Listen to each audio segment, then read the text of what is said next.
Hi, welcome back to the workbench. This is the first part in what I'm going to be doing for repairs on 3D printers. Not this printer in specific. These are general repairs, probably for the Cartesian model mainly. Although the wiring I'm going to be doing today and the power supply change out, that's fairly cross-applicable to any of the 3D printers. They all have a power supply and they all have wiring. So there's many things that you want to keep in mind when doing that. This is just what I'm doing to repair this particular 3D printer, but a lot of it's going to be cross-applicable for you. So we're going to take the power supply out of here, and I'm going to repair the wiring and connections internally in there. I noticed some problems when I was changing out the power supply, which I also fixed. There was some solder in there. The connections weren't, in some cases, connected at all. They were just pressed in rather than, screwed down. So that's definitely something you want to take a look at. And while you're at it, you might as well go ahead and put proper connections on there so they won't wear over time, they won't come loose. You'll probably never have to check it again, or if you do, it'll probably be safe and secure, so you won't have to worry about it quite as much, and it'll prevent problems happening while you're printing on there that are inexplicable and very hard to trace back because they don't have anything to do with the characteristics of the machine or any of the components or slicer or whatever. They're actually a connection issue internally on there. It gets rid of that. So let's take a look inside. If you enjoy these videos, please give us a thumbs up and subscribe down below. We should have more to work on this. I'm going to be going into the board on it in the future. It's a Shitu board, so updating the firmware to hopefully Marlin on that and possibly some of the characteristics of the board. It looked adequate and pretty interesting in its own right, so that will be neat to delve into. And I'll probably be doing some hot end repairs on this one as well that are applicable on most 3D printers. The printer started to sound like a hovercraft on takeoff, so I'm going to take a look inside and see which fan is, I don't know, failing? Noisy? Anyway, hold on. Here's a quick sample of what this thing currently sounds like.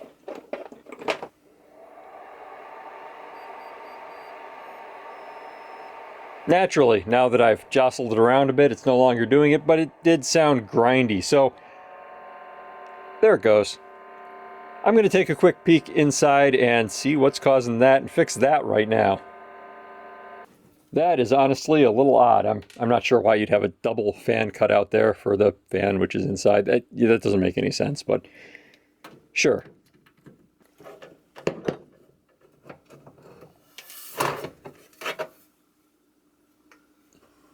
There we go. I noticed a lot of little things about this printer that they're like that. They're not intentionally bad. They're just designed in a way that whoever designed it just had absolutely no idea why they're doing anything. It's kind of strange.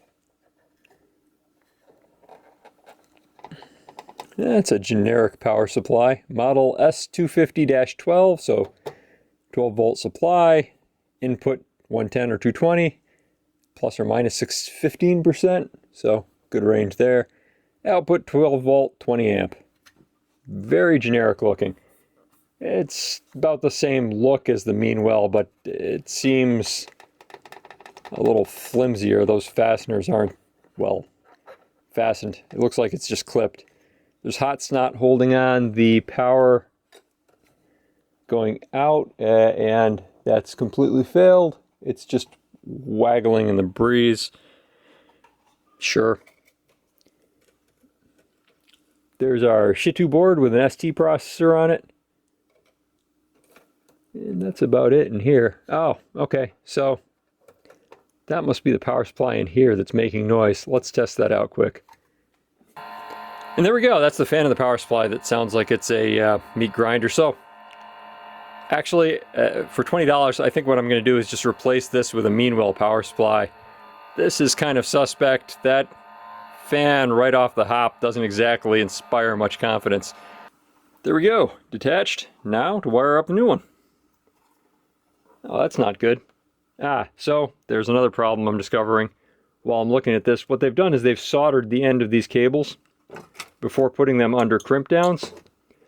That actually generates a pretty dangerous problem because what'll happen is eventually this won't be making very good contact with the crimp down because of the solder.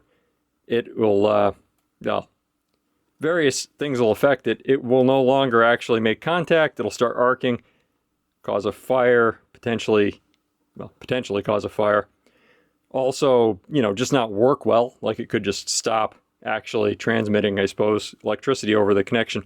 Anyway, you don't want to solder connections like that when you're crimping them down in here. What you want to do is crimp a connector on the end of them to fit in there and do the job. So I'll get that right now so it won't be a problem in the future. That's another thing you should correct immediately on these printers. I'm going to go with a ring connector terminal to fit under there. I'm going to have to take the screws off and I put it under there entirely. So it's a little more irritating to use than a spade, but it'll never come loose, and I've got a bunch of these left over from some surplus I picked up from an outfit that went out of business. It was a good buy. I got an assortment of connectors, and they work great for stuff like this, and they're nice commercial pieces so they don't disintegrate or wear too poorly. And they've got some nice characteristics. Some of them have heat shrink on the end of them, and frankly, they're more expensive than what I'd pay for connectors for doing, you know, odd jobs like this for myself, because they're not really necessary, but they're nice to have. There's the first one of these nicely encased. Let me get the rest of them and we'll see how it looks.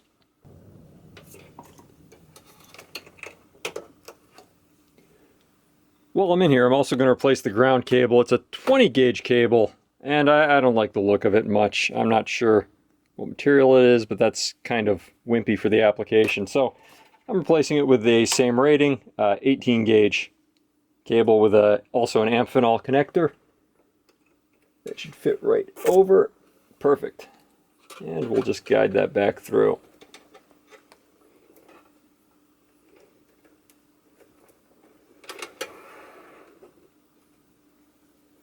Now back to crimping. So the hot and the neutral going over to the board didn't actually have solder on them. All of the three other connectors, the live, neutral, and ground coming from AC, did have solder on them. So weird. I don't know what would possess you to decide to put solder on 3 out of 5 of the connections, but that's apparently what they did. So while I'm going over the power on this thing, while I've got it open, let's see what they're using in here. Not sure how they've got these inserted. I usually prefer to use the crimp-on end connectors to keep, for the same reason really, to keep the strands from shifting about over time as electricity is applied and keep the electricity flowing between them and keep the grip on the wire good. So let me get some of those out. I'll show them to you. This is just an inexpensive terminal assortment of the connectors, and they work great. I use a tool to put them on. Let's see, this one that just does a square crimp on it. And let me show you how those work and why I'm using them. We'll take the power supply up and out of the way for the moment. It's all done. It just needs to be screwed back in. So I will get that when we wrap up. And let's see what these connector ends look like. All right, so those aren't soldered. That's good. But they are just a stranded connection. So let's get some terminals on there. And then they won't be ever causing a problem. All right, so I'll need to extend this out a little bit. I need a little more meat on the wire. So I'm going to strip off a little bit of that. I believe these are 16 gauge. Yeah, they are. All right, there we go. Let's see if that's correct. And I'm using the black crimp-on connectors from the kit, which are E1510s. And that's good. All right.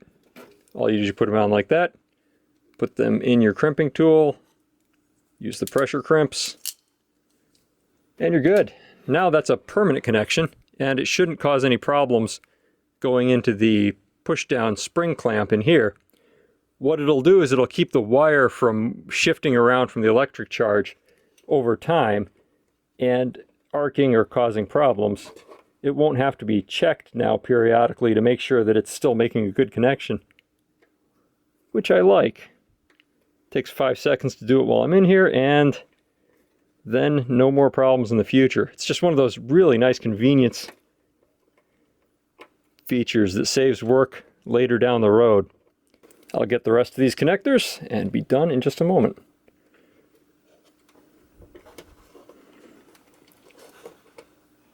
And while I'm doing this, there's a connector that wasn't even pushed down properly in the first place. It was just sitting there loose in the socket and would have inevitably caused some arcing problems. And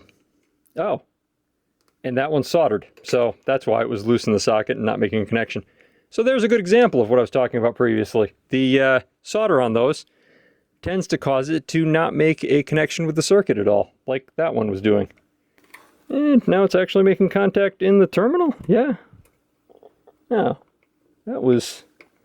Alright, maybe this terminal's just not put on correctly at all. Let's see. Loosen that up all the way. There we go. I think also had that completely out of the terminal. Just kind of shot in there without it being down at all, which, wow, that's horrible. And there's one that didn't really have anything at all going in, and it's soldered on, so that wasn't making much of a connection either. That's the wire for the hot end, so that's kind of important. Let's fix that up. Oh, that's 20 gauge cable, so duly noted. That's, in this case, the white connector. The E7508 is what I use for the 20 gauge. And make sure these are all secure one last time, and then give them a quick test on the back, and they're good. So one of these wasn't even connected previously. It wasn't in the socket, essentially. It was just placed in there. The rest of them, a few of them were hard soldered, which is horrible. It's going to cause problems over time with heat cycling and electric current.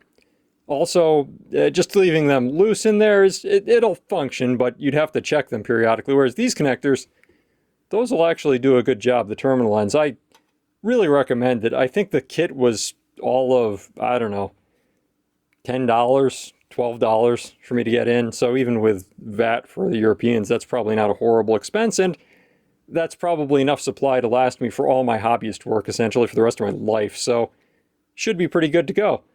Let's get the connections back on this thing. We'll get the screws back in and see how she goes. I'm curious to see how silent this is going to be if this power supply had any whine. I don't recall if there were any problems with it. It's just one I had on the shelf. It was relatively new, unused, from a 3D printer that I never actually ended up using at all.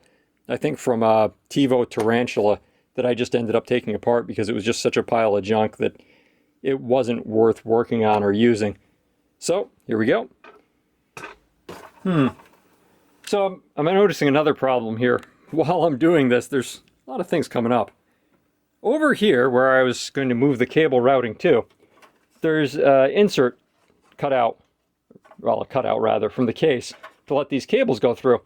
It is rounded okay, so it's not particularly sharp. Unfortunately, there's also nothing holding the cables in place. They just kind of wobble. With the amount of vibration you get on a 3D printer, these are probably going to abrade eventually if they're not held. So what I'm going to do is route this cable through here since we need more room for it. And I'm also going to drill a small hole in the side of the case, I think, and attach these to it. Actually, I'm not going to bother to drill another hole. There's an opening for the, let's see if we've got enough clearance here. There's an opening for the power supply's 220 volt selector on there. What I think I'm going to do is just use a zip tie for now and attach it to the 220 volt selector rather than get overly industrious with it and route new holes. Although honestly, if I'm careful not to crimp these cables when I put the bottom back on, that's going to hold it in rather nicely. These are going to be press fit in place, so unlike before where they were wobbling around in the socket, with this additional bit of cable in here, they're not going to be moving anywhere. So I think that's what I'm going to go with for now and call it a day just to get this done. Also, I think I'm going to reroute this cable down lower so that it's not going over the bulk of the heat sink for the, well, the bulk of the airflow area for the power supply. I believe that'll probably give it a little better ventilation, probably not much, but every little bit helps. And I think this is ultimately going to be my solution here. Looks pretty good. I don't like the way it works, so what I'll probably be doing is making a TPU ring for this, a grommet, so it'll fit around the inside of an opening, enlarged opening, and these cables can go through and they won't have any trouble with rubbing because it'll be a surface that won't have any edges on it to abrade the cables. For now, this is just going to smash in here, and as long as I'm careful not to accidentally crimp one of these cables with the edge of the connection, I think it'll work fine. I've also rerouted the cable so that it's no longer going across the meat of the power supply. It's routed down here in the corner. Once this opening's a little larger, I can then route the cables around the edge of it, which it depends on what part of this gets hot, really. This might be a better solution if the sides are taking most of the heat and the top doesn't really do much aside from allow some airflow in. It probably has plenty of airflow with the cheese grating top, so that might not really matter, and I may not want this to make contact with the edge of the power supply if it gets hot. I'll have to actually check that when it's in operation for a while. Probably after it's been running, I can check and see how hot this power supply gets under load.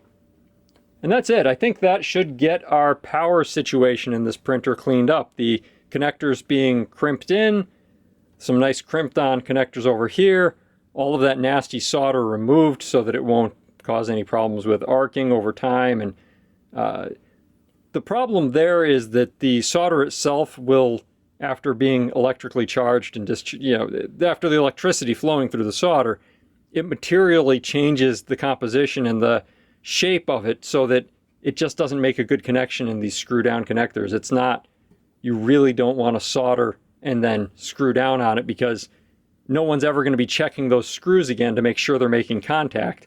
And the characteristics change over time, they stop making contact. So it's actually important to not have that in here for longevity of use. It'll just burn something up eventually. Hopefully not cause a fire, but who knows. Next time I think I'll be taking a look at the board, possibly getting new firmware on there. Initially, I actually do like the look of this board. I've never seen one of these or worked with them before, but I kind of like the layout and look of this. There might be problems with it that I'm not familiar with, but it certainly has support for plenty of peripherals, and it's got a few things that are unpopulated I can use, like the LEDs. I'll be adding those on. And it, aside from the hot snot holding things down, which never strikes me as a good idea in production work, it seems okay. I'm not terribly horrified by the quality on this. The production looks alright, the solder looks okay, the components are fine. ST, probably 32-bit microcontroller ARM based machine holding the processing on it. And aside from the horrible job doing the connections, everything else seems just fine. So we'll be taking a look at that next time. If you're curious, while I'm in here, the product number on it is CXY V5 180409. I'm assuming that's the date. Tronxy, www.tronxy.com. I might go see if there's an updated firmware for it, just using the model number rather than trying to use the model of the printer, which they don't. I don't think they acknowledge they make. I'm not sure. But wait, there's more. So you'll recall that I said not to use the power supply that I put in here, that I was just using as a placeholder to get this done and film the video. So I picked up what I'm actually going to be using. It just took a few days to come in. It's the LRS 212 from Meanwell. It'll put out 12 volts at 17 amps, which is a little over 200 watts, and should be fairly reliable. And there's our Meanwell supply installed now to replace the old placeholder power supply shaped object I had in there. If it gets a little less hot, although that's probably something I'm going to have to test out over time. That one didn't seem capable of putting out 100 watts, never mind 200 watts that it was rated for. Let's see if this does any better. The new power supply is in. The Meanwell doesn't quite fit in the sockets that are provided, the slots for the screws. As you can see, it's quite a bit longer than the original power supply, although about the same width. And it does fit in with all of the other things. I had to decatch the tie down for the cables, and that's going to have to get moved around a little bit or just attached to the top of the power supply if it doesn't heat up too much. It's probably okay where it's running right now because this is a much shallower power supply than the huge, suspiciously unbranded one that I put in there. Pro tip, remember to AC input voltage can be selected by switch check, input voltage avoiding damage before power on. Make sure it's set to 110 or 220 is, applicable for your market. And here we are with the power supply installed. The case isn't heating up. It's been running for about 5 minutes so far with no noticeable heat. The other power supply had been heating up the case quite a bit, even just running for a few minutes. And that's what made me suspicious that it was a pile of junk and probably not even safe to leave in there, really. So, I'm going to see how this runs. I'll leave a comment down below if I have any problems with it. I don't anticipate any. Meanwhile, usually puts together a pretty good part, so unless there's some problem with the unit, which I don't think so. I think it's only drawing, it's probably only putting out about half of the rated power supply. I think it's drawing about 200 watts, and it should be putting out, it seems to max out at a draw of 2 amps, and the power supply is rated for 4 amps at 110, so it should actually provide about only half as much input as the power supply is capable of handling. It should be good. Also, I'm not sure if it would be worth getting a power factor correcting power supply. Those are a little bit more money from Meanwell, also a good part, but they'll power factor correct, they'll provide you a lot more efficiency while running the machine. They'll probably actually cost less to run, be more efficient, run cooler. I think they were $40, so if you're looking for the Cadillac of power supplies for your 3D printer, go ahead and get the power factor correcting Meanwell. But it works, it's all set, it's got the correct power supply in it now. That's the one I'd recommend, not the cheap pile of power supply I put in there previously. Thanks for watching, and we'll see you next time.